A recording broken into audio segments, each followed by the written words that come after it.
Do the Sixers need to make a move? You are Locked On 76ers, your daily Philadelphia 76ers podcast.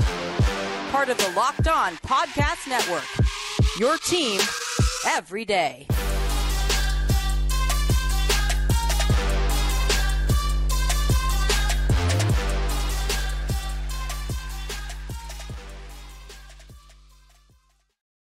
Thanks for making Locked On 76ers your first listen every day. We are free and available wherever you get your podcasts and on YouTube. Part of the Locked On Podcast Network, your team every day. This episode is brought to you by PrizePicks, the easiest and most exciting way to play daily fantasy sports. Go to prizepicks.com/LockedOnNBA and use the code all lowercase LockedOnNBA for a first deposit match up to $100. What's up, y'all? I'm Keith Pompey, along with my right-hand man, John Mitchell. We're the co-hosts of Locked On 76ers. Mitch, a lot of teams around the league are making a lot of moves. So you got the Miami Heat making a move. You have the Indiana Pacers, who the Sixers play tonight, here in Indy, making a move. And then you have the New York Knicks making a move. And other teams are jockeying to do something. Hey, the Milwaukee Bucks even made a move by hiring Adrian Griffin and hiring Doc Rivers. Do the Sixers need to do? They definitely need to make a move before the trade deadline. You would like to see them make a move to get better. You would like to see them not make a move. You don't want to see them do something that imperils their financial standing, to pursue somebody this summer. But if you look at the teams that are making moves, a lot of teams that are making moves are teams that are beneath them and are still beneath them. In my opinion, I think Indy has gotten better, and I think the Knicks have gotten better, but I still think they're not as good as the 76ers.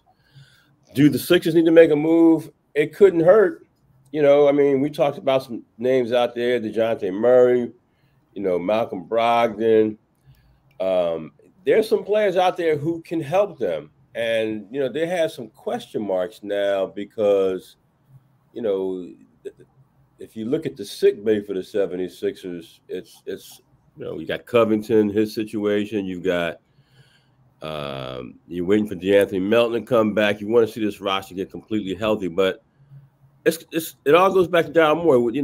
What do you think this team needs to do right now to get better? And are you going for it? Are you all in 2024? I hope that they are all in 2024 because after the smoke cleared from the trade they made, the Harden deal, they're in a much better position in the Eastern Conference than many people thought they would be. So if you can make the team better, you don't have to make a move. And I think that it's crazy saying this as much as we are critical of Tobias Harris, but I think Tobias Harris has turned into a very solid three, and more not solid because he's always been solid, but I think he's a very reliable three. I don't think he's going to fade this year in the playoffs. So if they don't make a move, I'll be disappointed because there's some moves that are available to them that can make them better. But if this is what they're going to stick with and just wait till the offseason, I still see them as second, as below Boston. I don't know if there is I keep saying Denver because Denver's a team. Denver and the Clippers are teams you're watching in the Western Conference. But if I'm all in with the 76ers trying to win it this year, I don't believe in wasting seasons. Joel Embiid's having one of the best seasons we've seen since the turn of the century. So I just don't believe in I don't believe in wasting when a guy is. I mean, the rest of the league is here. If he stays healthy, he's here. So I like to see them do something to buttress what they have. It's not imperative that they make a move, but if you're all in, you need to make a move. Okay, so you talked about some guys. Wishy-washy, but yeah. Now you said something. You said there are a couple guys that you like. You think that they could get And who are some of those guys that you think they could get that will help? I always say, man, I've been on the DeJounte Murray thing for about 3 weeks now. Yeah, I've been on that thing, and you know, and we talked about it yesterday, Malcolm Brogdon. I think you bring him in here. I think either one of those guys makes them better, a better shooting team from deep. You know, Murray he makes them a better team defensively. Gives them more, you know, you can do more things with Tyrese Maxey. You can really take him off the ball. You can put him on a point, you know. So I think those moves give them depth. And you know, I wouldn't mind seeing them going fishing for Drummond. For Andre Drummond, I think, you know, you bring him in and you stay strong in the front court, and anything can happen at that point. But the way Joel Embiid's playing, you want to give him every opportunity to, if he's going to win a championship, this could be that year, you know? Yeah, I'm with you. Now, here's the thing. So the big concern that I'm starting to have if I'm the Sixers is the health of, you know, and again, everything is you want everybody to be healthy for the playoffs, right? Right. When we talk about Robert Covington, he has not played in the month of January at all. Wow. His last game played was December the 30th. They had off on December the 31st. The last time Cov played was at Houston when they played the Rockets. Anthony Melton missed a lot of time too, right? So when we talk about their perimeter defense and the defense and stuff like that, right, the perimeter defense is taking a hit. Why? Because their best two perimeter defenders aren't playing. Right. And they haven't been there. Now, I'm just give you this. So deflections per game, Anthony Melton ranks 5th in the league in 3.2 deflections per game, right? Robert Covington isn't in the top 10 just because he doesn't play enough minutes, basically.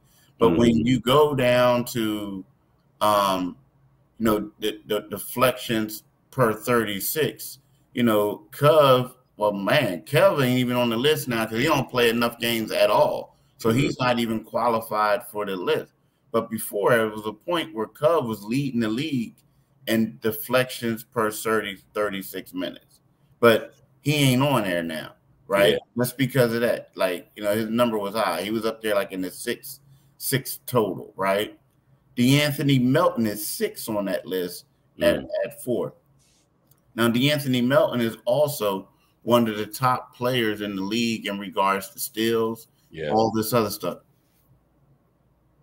If these dudes aren't going to be right, and Melton has a bad back injury, right? I'm not saying you trade him because I think he's a valuable piece moving forward, but he is in the final year of his deal. But the problem is that you're going to run into with a back issue, and we're talking to a guy myself who has a bad back. That thing comes and goes. Yeah. You know what I mean? One day you feel great, next day you on your butt. I mean, you know, you're for like 3 days, right? Yeah. So, and then a knee injury that has kept the guy out for a month already, right? So I'm here to say, like, it's one of those things where they may be better off trying to look for some replacements, or reinforcements rather. Right. So, you know, because you're going to need that defense in the playoffs, man. You're actually going to need it in the playoffs. You know, and that's the problem. That's the problem with the Sixers. You know, because Anthony Melton hasn't been playing. Cove has been missing in action for a while. And when we talk about steals, I'm talking about, you know, what's his name? Anthony Melton is like 3rd in the league in steals, tied with 1.6 per game. Yeah, and you know, the steals and the deflections, those take away possessions. You know, I know I'm stating the obvious, but that gets you fast break opportunities going in the other direction. And like you said, that's going to be valuable. And with because Melton was really starting to come on. You know, he started the season, he was a little cold at the beginning of the season, but he was starting to play better. You know, and the defense has always been there. And you know, you're going to, like you said, you're going to need those things. So, and I'm sure Daryl Morey has those things under consideration. I'm sure he's looking at that because, you know, the Covington stuff was like, you know, we were expecting him back pretty soon, you know, and now all of a sudden, well, it you know, the news was coming out of them yesterday was that it's going to be a minute, people, you know, it's a knee. So you just don't know how it's going to react. Is it going to swell up again and get worse? So you make a good point that I'm sure John Morey is looking. And again, that you know, I've had back surgery myself, and you never know. You had those visions of guys like Charles Barkley and Larry Bird and their back problems. I mean, granted, we're talking players on different levels than DeAnthony Melton. But you want to have that guy available. And again, the back is very unpredictable. You never know what it's going to do. It can lock up. Is it in the bone? Is it in the muscles? Is it, you know, sciatica can come from that. I mean, I'm no doctor. I'll play one on the internet. But, you know, you want to see those guys starting to get healthy. We are at the numerical midpoint of the season. And it's time to find out what you have, what you're working with down the stretch. You're all right. You're all right. So look, when we get back, we're going to talk to you guys a little bit about, not a little bit, but we got to break down tonight's game. It's going to be the Sixers play the Indiana Pacers. The Pacers are without Tyrese Halliburton. This is going to be the second of 3 games that he's going to miss, you know, with his hamstring. So we'll talk about that. But they'll get a look at Pascal Siakam. You know, Pascal Siakam was traded to the Pacers a couple weeks ago, and the Sixers will get a chance to see what they look like with him and how much better they are. Now, again, they're going to lose a lot without Tyrese Halliburton, but this is a good team, a team that's going to be motivated to play. I don't look at this as like an easy win for the Sixers, so we'll talk about that. But right now, I want to talk about Grammarly. When it comes to writing, Grammarly is there to support you from start to finish. For over 10 years, Grammarly has been powered by AL technology you can trust to help you across all the places where you write the most. And now Grammarly helps you even do more. With one click, you can easily brainstorm, rewrite, and reply with suggestions based on your context and goals. So you can improve productivity for you and your teams, right? Now, here's the thing with this. You know, when you're stuck with writing at work, Grammarly can help you get started with ideas, outlines, and even tips, right? So there's things like that. And that's something else. You need to polish up on your writing. Grammarly can help you paraphrase and rewrite to be more concise instantly. So it can help you out a whole lot. What you need to do is go to Grammarly.com/LockedOnNBA to download the free, to download, get some free stuff today. That's Grammarly.com, right, /LockedOnNBA. I'm telling you, do it today, people. Definitely do it today. Now, I also want to talk to y'all about PrizePicks, right? PrizePicks is the largest daily fantasy sports platform in North America. We are the easiest and most exciting way to play daily fantasy sports. It's just you against the number. Instead of battling thousands of other players, including pros and sharks, you pick more than or less than on 2 to 6 players, stat projections, and watch the winnings roll in. With the basketball season here in full bloom, basically we're at the All-Star break. You can now pick combo projections across football and basketball from the Specials League, a league created specifically for combo projections that include 2 or more players from different sports or leagues. For example, LeBron James plus Travis Kelce at a 10.5 combo of 3-pointers made plus receptions. You know, you want to play along some of PrizePicks' favorite players like rapper Meek Mill and comedian Andrew Schultz. You can now find community plays under the promos tab of the app to view entries from some of the game's bigged names and PrizePicks communities each week. So what you do is go to PrizePicks.com/LockedOnNBA and use the code LockedOnNBA for a first deposit match up to $100. I'm going to repeat that. Go to PrizePicks.com/LockedOnNBA and use the code LockedOnNBA for a first deposit match up to $100. So, Mitch, when you look at this Pacers team, right, like I said, they were out. I mean, I'm going to just call it. They were out there two-time All-Star. I'm going to call him a two-time All-Star because Tyrese Halliburton is the leading vote getter in regards to, like, the fans and all that as far as, like, guards in the guard slot. I think he's going to be an All-Star. He's leading the league in assists. He's a great player. Blow up. I mean, I got here in Indiana yesterday. The Uber driver was just raving over him left and right. I mean, what are you expecting tonight with the 76ers against this team? I'm expecting the Sixers to beat them. They number one, they're struggling. They've lost like 4 in a row. Mm-hmm. And obviously those losses coincide with his absence in most. I know he came back for a game and he's back out. I think that the Pacers are a team that will be better down the stretch. I like the trade of Pascal Siakam. In the moment that the 76ers are getting them tonight, I like the 76ers' chances against them. I mean, unless they're still caught up in the euphoria of Joel's 70-point outburst, I don't see them beating the 76ers tonight. And they're just a weird team because we saw when they're healthy, they get to that. For what it's worth, they got to the NBA in-season tournament finals. And at one point, I was looking at their schedule. They won 9 out of 10 games right before they've lost 6 of their last 7, and right before that, they had won 9 of their last 10. Their team, I like the way they're built. I'm a Carlisle fan, a Rick Carlisle fan, but I just think that right now, without Halliburton, this is a chance for the 76ers to get off to a good start on their road. On the road. I don't think Miles Turner can do anything with, and I like Miles Turner, but he's a guy that Joel's team seems to have his way with.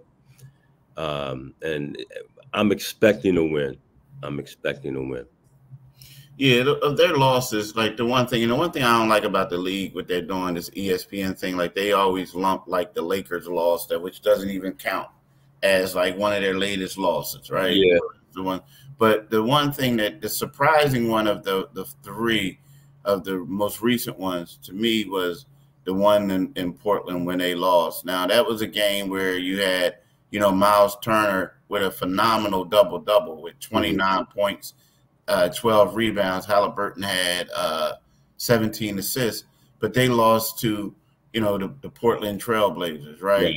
Yeah. They had a bad loss to the Utah Jazz. You look at it, the Phoenix Suns loss, and you look at the Denver Nuggets loss, you may say to yourself, like, oh, okay, well, maybe that's not that bad. But at the thing you did say, the one thing is, like, they may be better off later. But, you got a guy like Pascal Siakam. The one thing that I'm looking at, you expect, and I know he's come into a new team, but in order for them to be solid, they're going to need a lot of offensive production from him. Right. They're going to need a lot of points. And when I see like Miles Turner, who's a guy who, he's a good player, but he wasn't like he wasn't their leading scorer, right? You see him, he wasn't their leading scorer, but you see him being like the leading scorer now that the guy's out. You're like, well, what about Pascal? Yeah. You know what I mean? Like, I need to see, and again, I get it.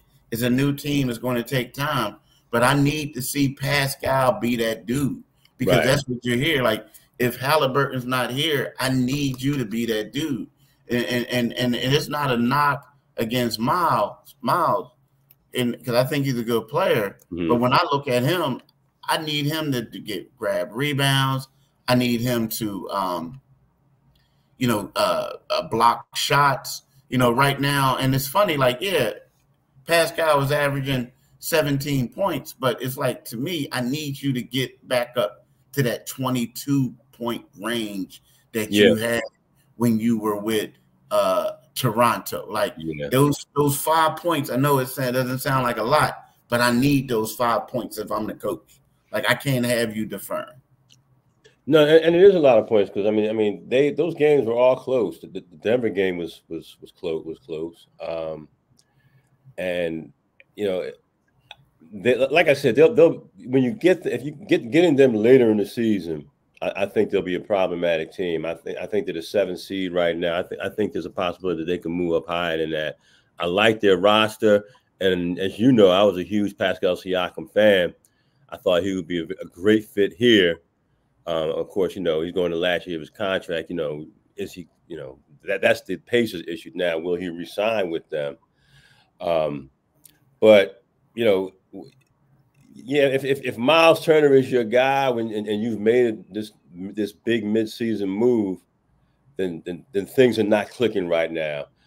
This could be a night when you see Pascal. He's going against his countryman and Joel Embiid. He tends to get fired up for him.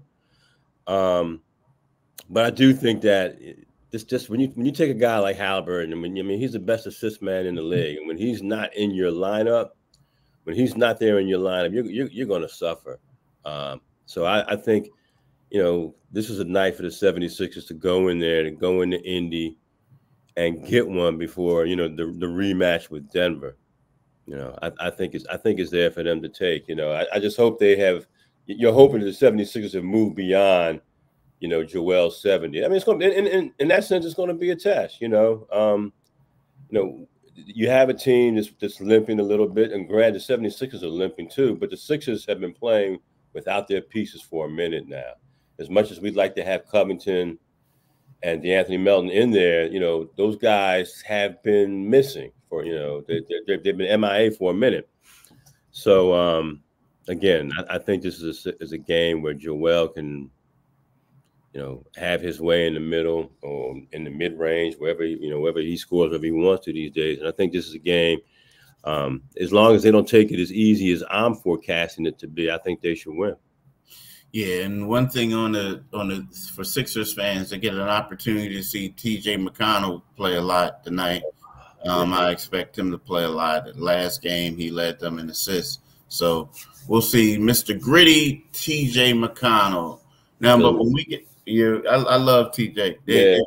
It's funny though. Here's the thing, Mitch. When we get back, we gotta talk about this, and it's something that maybe we should have talked about yesterday, but it escaped me. Tyrese Maxey was excluded from the list of 41 pool players. For USA basketball, and we'll address that when we get back from talking about Hungry Root. Trying to eat a little healthier in 2024, Hungry Root is here to rescue you from short-lived resolutions and making meal planning easy and nutritious. Build healthy habits that won't disappear by February with Hungry Root. Hungry Root is the easiest way to get fresh, high-quality food delivered to your door. They've got healthy groceries and simple recipes all in one place. Hungry Root goes beyond your weekly grocery haul with thousands of easy recipes that actually put your groceries to good use before they've gotten in the back of your fridge. Right now, Hungry Root is offering Locked On NBA listeners 40% off your first delivery and free veggies for life. Just go to hungryroot.com/lockedon to get 40% off your first delivery and get your free veggies. That's hungryroot.com/lockedon. Don't forget to use our link so they know we sent you. I'm telling you, that's important. If y'all do that, make sure you use that link. Make sure you use it. Locked On has launched the first ever national sports 24/7 streaming channel on YouTube. Locked On Sports Today is here for you 24/7, covering the top sports stories of the day with the local experts of Locked On Plus, our national shows covering every league. Go to Locked On Sports Today on YouTube and subscribe for your first ever national sports 24/7 streaming channel. Now, Mitch, did my man Tyrese get snubbed? He did. Yeah, and I'm surprised that the NBA did snub him because he's playing so well. And they're so very big on emerging stars and emerging players. And he's got to be the most improved player in the league this year. I don't know when USA Basketball when they start picking those people and lining them up, you never know what they're thinking. They're thinking about pieces that fit. But if you have a guy who has been playing, a young guy who's been playing the way Tyrese has been playing, you have to give him, you would want to just get him in the flow because what is he, 23 years old now? Mm-hmm. Next time the Olympics come around, he'll be 27. Who knows at what level he'll be playing at that point. So I think you want to get him in there and get him in the mix, and just looking at, Tyrese is doing everything. Like I was looking at his numbers over the last 5 games, and what jumps out to me is not his scoring, but it's the assists. Over the last 5, he's gone, 8, 8, 5, 9, and 7. And that's the one thing that people wonder. Can he distribute the ball? And the turnovers remain low with Tyrese. And granted, he's not playing the traditional point. And I think although we're in the era of positionless basketball, USA Basketball tends to like to be able to put guys who do certain things very well after they place their superstars to market the team. You know what I mean? Mm-hmm. And I felt like that too. I mean, when I saw it, I looked at the roster and I was like, wow, he ain't one of the top 41. And then I looked at the roster and I see a guy like Derek White who probably will never make an all-star team, right? Yeah. But he's one of the best players in the league for what he does. He could play both guard positions. He can defend. He can do a lot of other things. And when you look at USA Basketball, when they have like their 12 guys, whoever guys make it, it's like they want dudes like that. Like Jeremy Grant, is not an all-star. Was not an all-star, but he was on that last Olympic team. Why? Because he can guard multiple positions. Right. He can do a lot of other things. He can play multiple positions in addition to guarding them. So they look at a guy like that and you do it. Now, as far as like, okay, I need a guy that's going to get me buckets. Trae Young. He's going to get buckets, right? Like, what I mean? He just going to get buckets, right? Or, so that's how I looked at it. And unfortunately, a guy like Tyrese who, is trying to improve on the defensive end. So he's putting in that effort to do it. He's not quite there yet, but he's putting in the effort to do it. It's like he's the type of dude that will get passed over for a Derek White because you already got a Trae Young who's going to provide the offensive scoring if he makes that team. And then, like you said, the stars like the Dame Lillard, star, Kevin Durant, Devin Booker's, like guys like that. Is Tyrese Maxey a better scorer than in their eyes? He's ascending to be and trying to be in that level, but he's not quite there in the league's eyes just yet. So that's why it happened. And I mean, again, I don't want to be speaking for them, but I'm assuming that's what it was. I'm assuming that, So that's it. But look, y'all, we want to thank y'all for listening. We do. We want to thank y'all for listening to this podcast. Like I said, you can get this podcast wherever you get your podcast at. It's free and available, right? Make sure when you go to the YouTube channel, Locked On 76ers, click on the Liberty Bell and you become a new subscriber. And then also listen to the podcast we had yesterday, the one the day before that, right? John is dropping knowledge. I'm trying to keep up. And, you. And, just do that. Now, we want y'all to have a blessed day. Peace. Have a good one, y'all.